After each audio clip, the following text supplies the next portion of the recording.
Olá, eu me chamo Sônia Santos de Sena, eu sou acadêmica do curso de Sociologia EAD Unifap, eu sou do Polo de Pedra Branca do Amapari.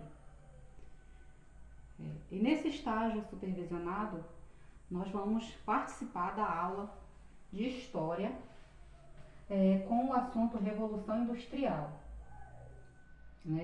Então, o que foi a Revolução Industrial? Ela foi uma transformação, que ocorreu, com a chegada das indústrias. O que é revolução? Revolução são transformações que ocorrem, nesse caso aí foi no campo da indústria, no modelo de produção. Então, que transformações foram essas? No primeiro ponto, apresenta aqui a produção de forma artesanal. Esse trabalho de forma artesanal, muito utilizado na Revolução Industrial, nada mais é do que um trabalho de uma pessoa que trabalha sozinho. Ele faz todo o serviço, todo o trabalho produtivo, porém, desde o início, ele trabalha só. Vamos dar o exemplo aqui do trabalho artesanal de um sapateiro. Nessa época da Revolução Industrial, o sapateiro, ele trabalhava desde o início para poder produzir o sapato. Então, ele ia matava o boi, depois tirava o couro do boi, colocava para secagem, todo aquele processo lá de secagem, depois ele ia cortar para costurar para fabricar os sapatos. Após isso, ele também ia pegar esses sapatos para comercializar, para vender, Então aí foi um tempo que o trabalho ele era artesanal, por isso esse nome aqui. Após isso veio o trabalho de manufatura. O que é o trabalho de manufatura? O trabalho de manufatura é aquele trabalho que veio dividir as tarefas. Um trabalho que veio aí as pessoas trabalhavam, mas já não trabalhavam sozinhas, Já tinha ali a divisão das tarefas, quem fazia isso, quem fazia aquilo. Então as tarefas ali no setor produtivo eram divididas, ainda de forma manual, que acontecia isso, mas só que eram com mais pessoas, ainda era um trabalho manual, manual artesanal, ainda de forma manual, mas o trabalho já era dividido, as tarefas já eram divididas. Após isso, diga-se de passagem que toda essa revolução iniciou na Inglaterra no século XVIII, Aí veio aí as mudanças na forma de produção, que justamente foi isso que eu falei aqui para você, professor Laércio, o artesanal, que é quando a pessoa trabalhava só. Após isso já veio o trabalho da manufatura, que já ocorreu já a divisão do trabalho, já tinha ali as tarefas eram artesanais, mas porém tinha ali divisão das tarefas, já tinham mais pessoas trabalhando, e após isso veio a exploração dos nossos recursos naturais.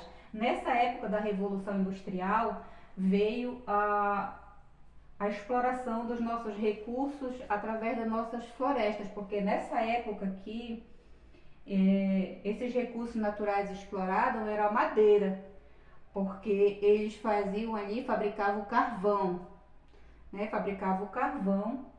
que logo depois disso, começaram-se a ter as maquinofaturas, que eram já os trabalhos executados nas máquinas, e essas máquinas funcionavam a vapor, assim também como o trem, que eram as grandes locomotivas, também que trabalhavam a vapor. Assim mesmo já eram essas máquinas, que eram as maquinofatura que a Revolução coloca para nós, não é? E aí com isso veio o crescimento das cidades. Veio o crescimento das cidades, eles ocorreram porque as pessoas vinham do campo para as cidades justamente atrás dessas indústrias em busca de emprego.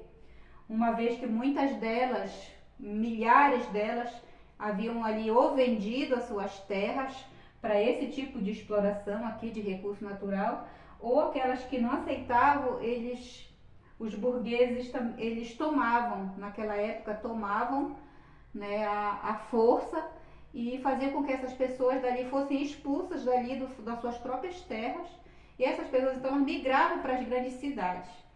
E ao migrar para essas grandes cidades, elas iam em busca das indústrias ali para trabalhar. E quando isso acontecia, né, elas eram exploradas. Elas trabalhavam ali mais de 16 horas por dia e foi uma época muito dura, pode-se dizer, que ali todo mundo trabalhava, do pequeno ao maior. Famílias inteiras trabalhavam nessas fábricas nessa época para a sua sobrevivência. Haja vista que as desigualdades sociais daquela época vamos trazer para os dias atuais de forma diferente. Já vou falar disso, através da sociologia.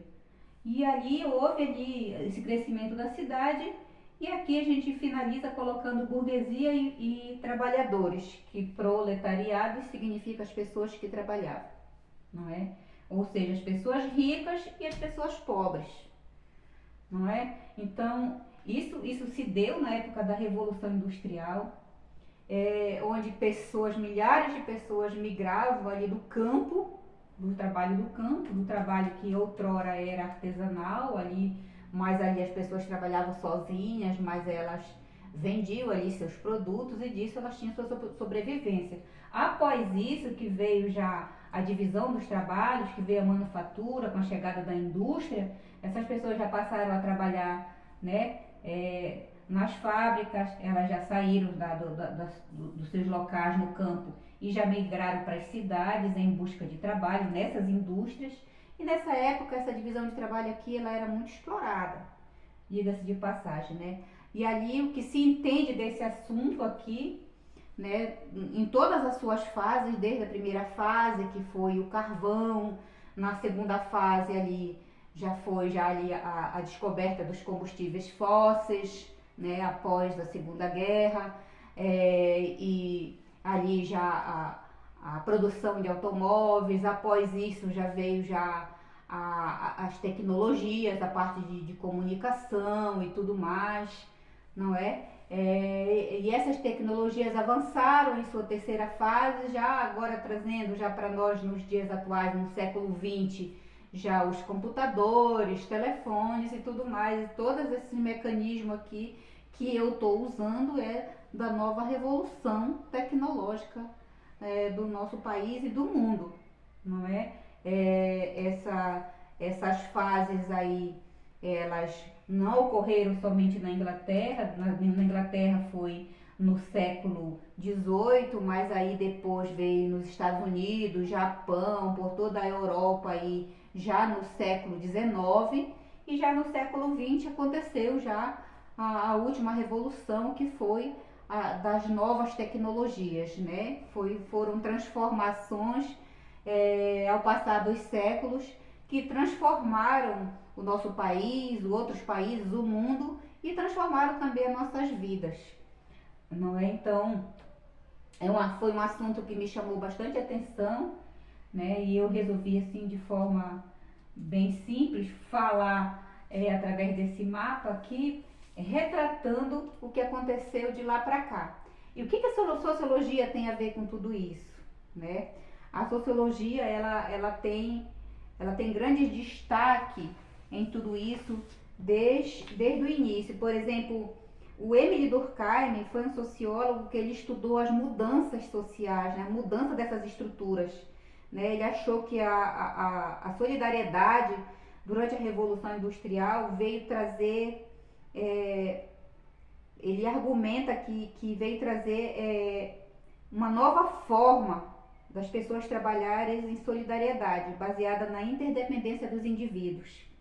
Já Max Weber, ele dá sua contribuição dentro da Revolução Industrial, dizendo que ele analisou que a burocratização como uma forma de racionalização da sociedade durante a Revolução Industrial. Ele argumenta que a burocracia é uma forma eficiente de organizar, mas que também ela gerava alienação, né? Aquelas pessoas ali, elas passavam por todo tipo de humilhação, injustiça, mas tinha que trabalhar, né?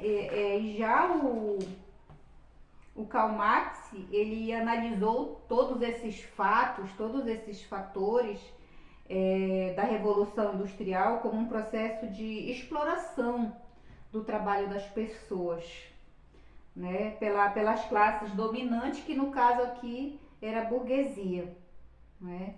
Que mandava e desmandava em tudo por causa da elite, do capitalismo, né? Isso tudo gerou muita desigualdade social, e isso prevalece até os dias atuais. Então, como a sociologia pode contribuir, né, para esses problemas sociais gerados através da Revolução Industrial? A sociologia ela contribui de forma significativa, né, sobre os problemas causados pela Revolução Industrial. Ao analisar mudanças na estrutura das relações de poder e nas formas de solidariedade, a sociologia permitiu identificar todos esses problemas e propor para eles soluções, propondo políticas e programas sociais, medidas que promoveram e promovem inclusão social, justiça social e melhorias das condições de vida das pessoas. Então, para você ver que a sociologia ela está literalmente ligada a todos esses fenômenos, por ter não somente esses estudiosos que eu deixei aqui, esses sociólogos aqui que deixaram suas contribuições, Emile Durkheim, Max Weber, Karl Marx, dentre outros sociólogos que muito contribuíram, não é, com esse assunto aqui sobre a Revolução Industrial, concernente aos fenômenos sociais, às injustiças causadas, estudando e analisando, não é, políticas sociais, políticas públicas que venham aí promover a igualdade social, justiça social e melhoria da qualidade de vida da população brasileira. Obrigado, professor, era isso que eu tinha para repassar. Obrigada por essa oportunidade de estar aqui apresentando um pouco do que foi aprendido. Até mais.